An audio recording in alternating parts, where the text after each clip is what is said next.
It is not about solo efforts anymore.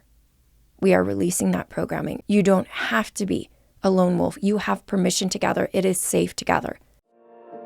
Welcome to Activations with JJ. In today's episode, we will be discussing all things planetary gridwork, as well as new information I've received from my guides about how we can expand and enhance all that we are doing to assist the grids of Gaia during this ascension process. Greetings, dear beautiful soul family. Thank you so much for being here to co-create with me. Whether you are brand new and you have never listened to anything I've done before, or you've been with me for a long time, I'm just deeply grateful that you have decided to take a little bit of your day to listen to this podcast episode. It is a co-creation. I can feel your beautiful love and your energy, and I'm sending you lots and lots of love right back. We are a team. We are all in this together. That is why I created this episode, because what Spirit and my guides and my team have been recommending that we do is to really bring forward some of the basic principles around grid work. For those of you who don't know what it is or how to do it, or maybe have questions, in addition to helping those of you who are already doing planetary grid work understand how we can coordinate our efforts and how you can enhance and sort of level up what you are doing. That being said, one of the main reasons I've created this episode is to remind you that I have a beautiful community of planetary grid workers, and they are all levels. They're people who are like, I don't know if I'm a grid worker, but I think I am, to people who come in and they're like, oh yeah, I've been doing this for 20 years. And I don't care which of those categories you fall into. I would love to have you in there, because this is not a solo effort. This is not a community where I go in as the guru and teach everybody everything I know as the all-knowing person. It is a community, and it is called a community for a reason. Everybody is in there to bring their wisdom, to bring their experience, so that we can collectively better understand how to carry out grid work and support Gaia. And it's just an incredible community. I haven't really talked about it too much on the podcast, but I want to tell you a little bit about the evolution of the forum piece. And I know that a lot of you have been in a lot of Facebook groups, maybe Telegram groups. We do have a forum that is exclusive to the community, and it has become the most beautiful family. I feel like it's a family. And what happened was, at the beginning, I created this forum and I was like, okay, have at it. And we were kind of in there. It felt awkward energetically.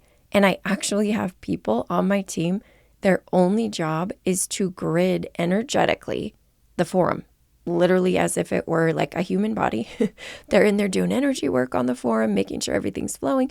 And I just was like, what's not clicking? Like, something's not clicking. And Spirit was like, listen, in order for you to bring this group into an energetic sort of coherence and resonance, you've got to really encourage them to go in and comment every so often, or share or support each other in the community, right? Virtually, we're all across the world. And finally, what happened was I sat down with some of my grid workers, and in a gathering, we co-created different threads that we needed to have to compartmentalize and to set up energetically, like you can imagine, organize all of the things that were coming through, all the information that was coming through.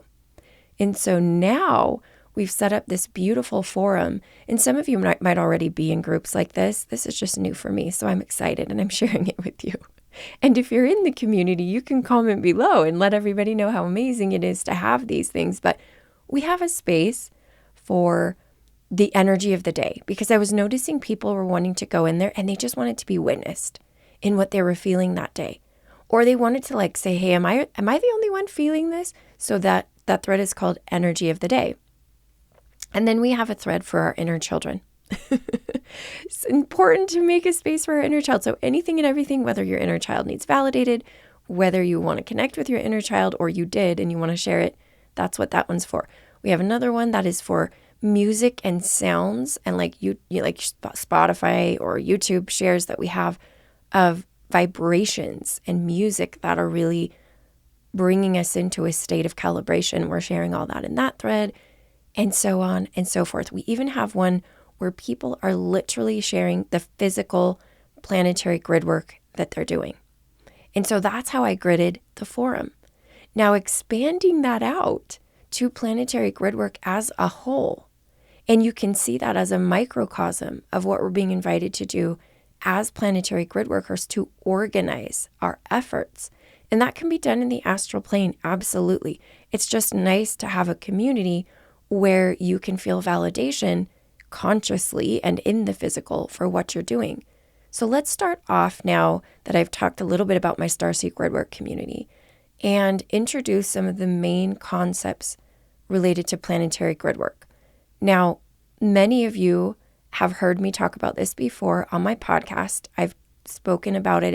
It's not a new topic for me, but I am going to share some different things, whatever spirit wants to bring in right now, whatever the collective needs, on how they can understand better what grid work is.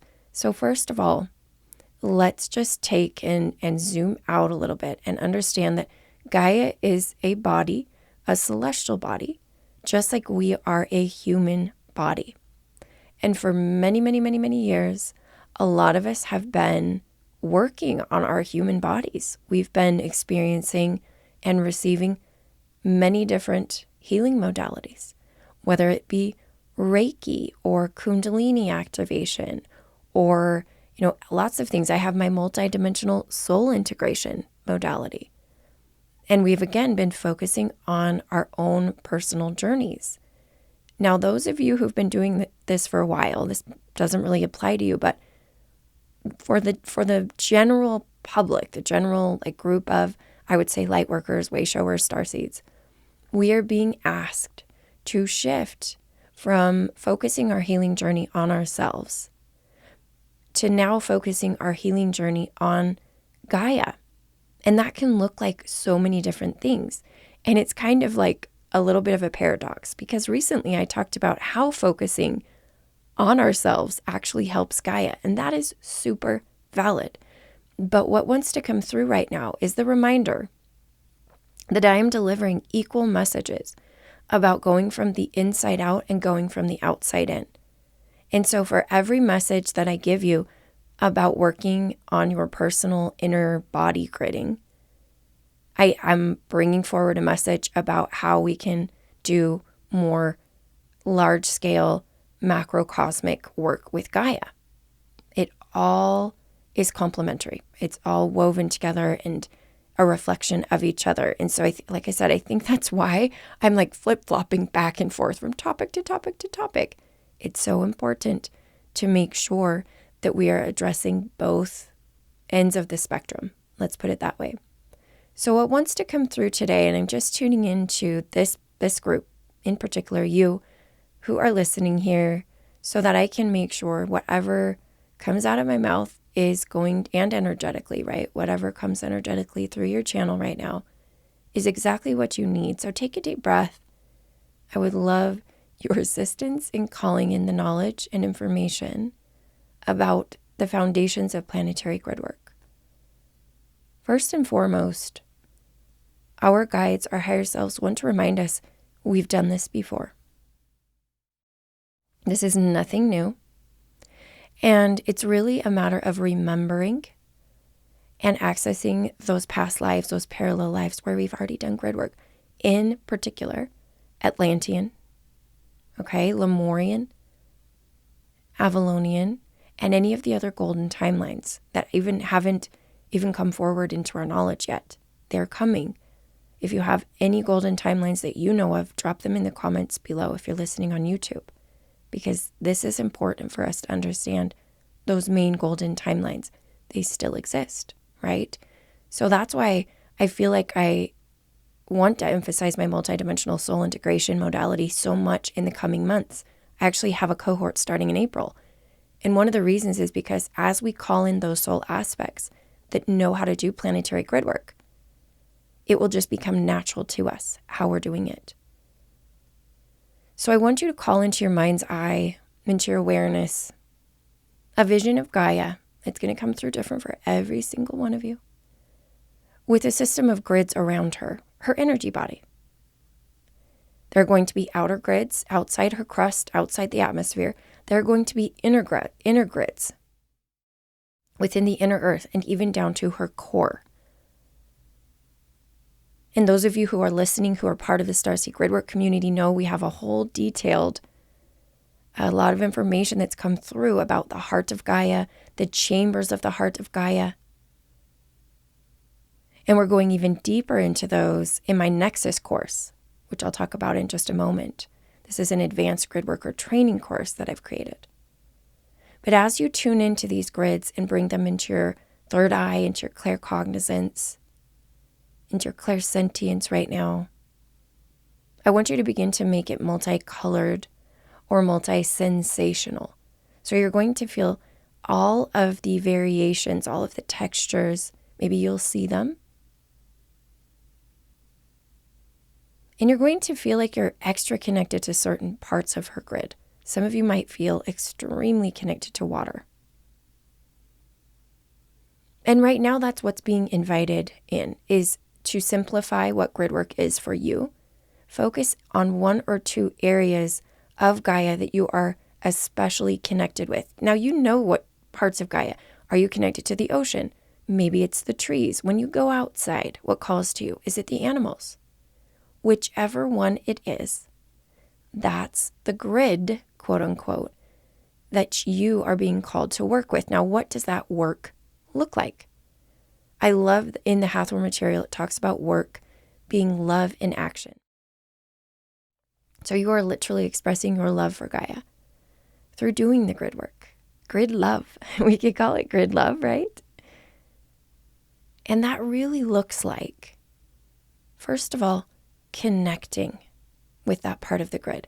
You have to have a connection before you go in and start tweaking things and adjusting things, just thinking you know what's going on.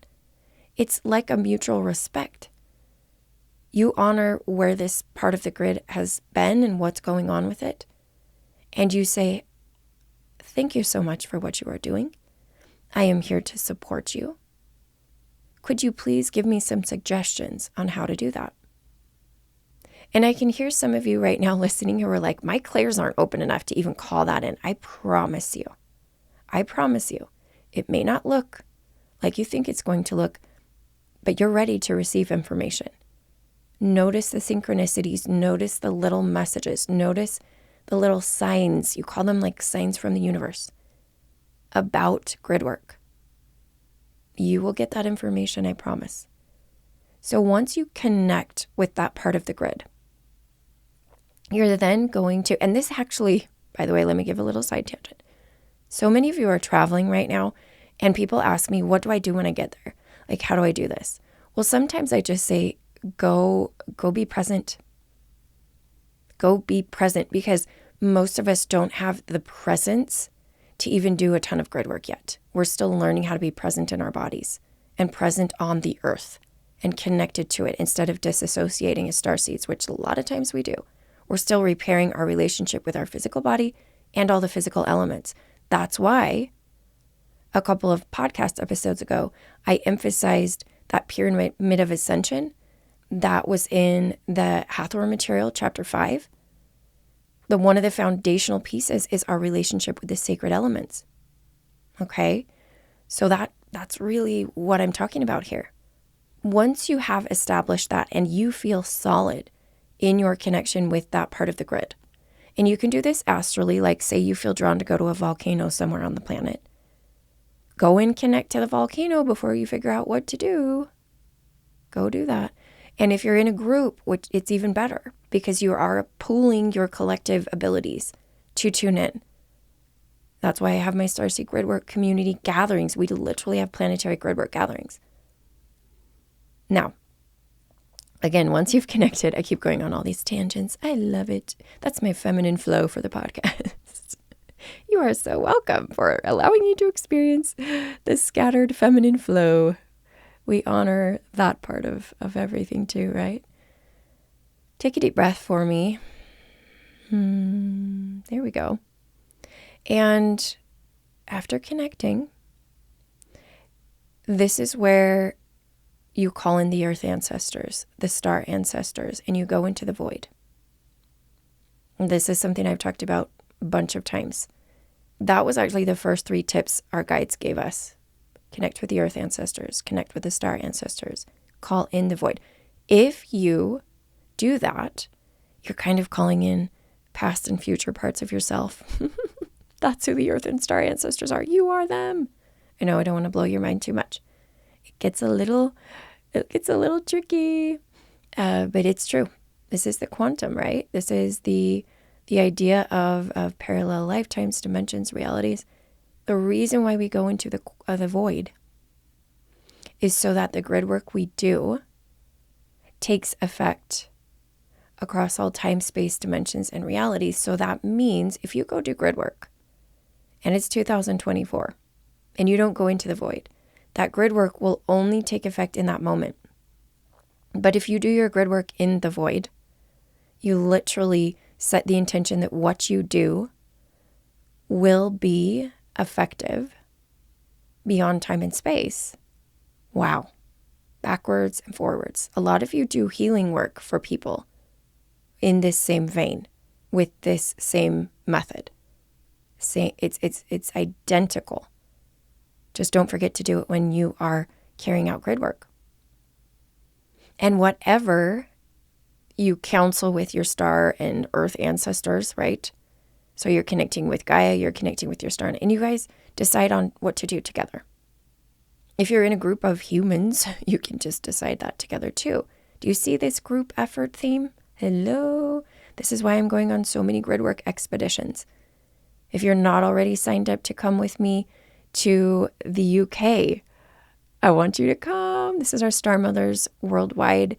It's a retreat, but also there's a workshop that I'm doing, a channeling and light language workshop. Everything always involves light language and always involves grid work. The next day on the 4th of May, I'll be in Glastonbury, and anybody from the general public can join that. So I have the retreat piece, but I also have in Avebury this workshop, and I also have this gridwork excursion in Glastonbury. So check out the links below, because it's amazing to feel it in real time. Last time I was in Glastonbury at the top of the tour, it was so powerful. I had about 12 other beautiful souls that gathered from all corners of the world. Lots of them were local to the UK, but we had people from many different countries there. And we came together and we did exactly what I'm talking about. And the most incredible thing happened. We got a rainbow sign from the Star Mothers. A rainbow came out. It was storming. It was cloudy. It was windy. It was raining. We finish our grid work. The sky clears and a rainbow comes. I mean, honestly, people, this is what we're doing right now. It's going to happen to you. It is absolutely going to happen to you. The rainbow sign came to me after I finished my grid work in Kauai. When I began my grid work in Kauai and when I finished my grid work in Kauai on the last day. So there was rainbow signs. Like, there's rainbow signs. Pay attention to the signs. Your sign might not be a rainbow. That's my Star Mother's sign. That's kind of my way to know. You could have another kind of sign. Just pay attention to what they are. So once you've consulted with the earth ancestors, with the star ancestors, you're in the void, you do it. And if you don't know what that feels or looks like, listen to one of my playbacks from any of my gatherings. 99% of them have some kind of grid work for Gaia. That's what we were doing. I didn't even know. Half the time I was like, I knew what we were doing. I knew we were helping Gaia. But like, it became so abundantly clear that that's my calling in this life. That's what I'm here for. Partly. There's a lot of things I'm here for, but to do grid work. This is another reason why offerings, like my friend Monica has some incredible offerings to help you develop your clairs. She has it's called Intuition Academy. My friend Queenie has the Path of the Oracle, where you're able to like expand your psychic abilities. That's why I have my psychic activation course. It's just an on-demand course. Really easy. You can click on the link below and grab it. If we don't have access to those clairs or they're not as expanded as they could be, it'll be a little bit slower for us. It's not bad. Don't not do it just because, oh, I can't see with my third eye. I can't do that. No, we're releasing that program. Take a deep breath. Your self-worth is not reliant upon whether or not you can quote unquote see with your third eye.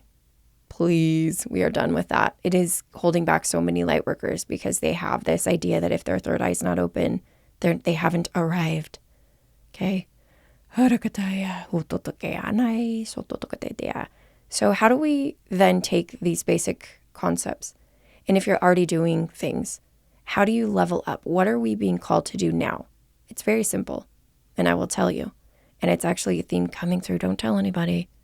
But it's not really a secret. But hey, I like to make it a surprise. The April energy update, but I already got a download on what needs to come through as a theme. We are being called to co-create with others. That's how we level up our planetary grid work. Whether you have I don't want to say accountability partner, but a grid work partner, and the two of you are just like, hey, you met in some random, spiritual group, and you're like, hey, and you have like a WhatsApp to them and you guys are just talking about what you're doing and how you're supporting Gaia. Or you jump into something a little bit bigger and more organized like my starseed Gridwork community. It doesn't matter, but we're being called to begin to do things together.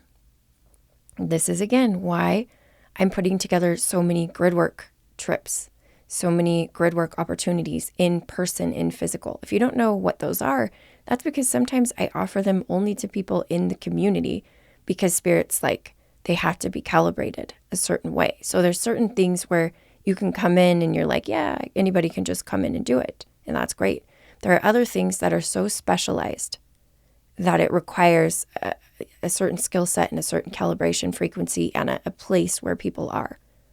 And it's only because it could be overwhelming otherwise, not because anybody's better than anybody else. It's just because they don't want us to be overwhelmed, right? When we carry this stuff out. You get it. They're not going to give a receptionist at the hospital the ability to do surgery. That's not going to happen. So it's that same idea, that same concept. We're developing our skills. So skill development is happening in my starseed Gridwork community. I have my brand new Nexus Advanced Gridworker Training container. It is incredible. I've already received so much information from it. I have a team of 6 people supporting that course, which means it's big time. It's big time. It's a hybrid on demand and in person. And if you want to be part of it, I've opened it up to anybody who clicks on that link below. Anybody who wants to level up their gridwork abilities or learn more. We will be covering not all of them, several different roles so that you can start to hone in on what your skills and gifts are. Wisdom keeper, record keeper, key keeper, code keeper, grid keeper, and portal keeper are the main ones that we'll be focusing on. And you notice there's 6. There's a whole theme with the number 6 right now. It has to do with Atlantis. That course is overlit by the Atlantean Council of Planetary Gridwork. So if you have past lives in Atlantis, parallel lives in Atlantis, I would love to have you come into the container, because what's interesting and what's been shown to me over the last little while is that when people who carry certain frequencies and memories and lifetimes come together, their ability to access information is exponentially increased. We unlock parts of each other just by being in each other's field. We unlock memories in each other. I cannot tell you how many times in the last 4 weeks I've been in random containers, random virtual gatherings, in-person gatherings, even forums. And people are starting to be activated when somebody says something or shares something. And then they go and say, oh my gosh, were you in this life? And I was in this life, and we were in this life together, or we were in similar lives, and this is what we did, and we're back together again. We're back together again, friends. I want you to come into the community to see, to feel that we're back together again. It is not about solo efforts anymore. We are releasing that programming. I've been working for over a year to help the collective release that programming. Lone wolf is what I call it. You don't have to be a lone wolf. You have permission to gather. It is safe to gather. It is safe to gather. Yes, I know there were many lifetimes where when we gathered, some traumatic things happened. We are expanding beyond that. And in order to help complete this cycle of Gaia, it must be a collective effort. That's how we planned it. We are the blueprint makers, and we are the builders, carrying out the blueprint that we created. Whoosh, whoosh, whoosh, whoosh. That was a little channeling there. All right, my friends, these podcast episodes, has anybody noticed? They are like turning up the heat in these podcast episodes of what's coming through. I can feel it when I'm channeling, like when I'm recording these. Whoa. Oh, do a little tapping on your heart space, like on your chest for me. I am sending you so much love. And it would be such an honor to see you, to co-create with you in a way beyond the podcast. It is literally the joy of my life to co-create with so many incredible, powerful, seriously powerful leaders of the new earth, way showers of the new earth. You are them, and I am you, and you are me, and we are we. Until next time, my friends.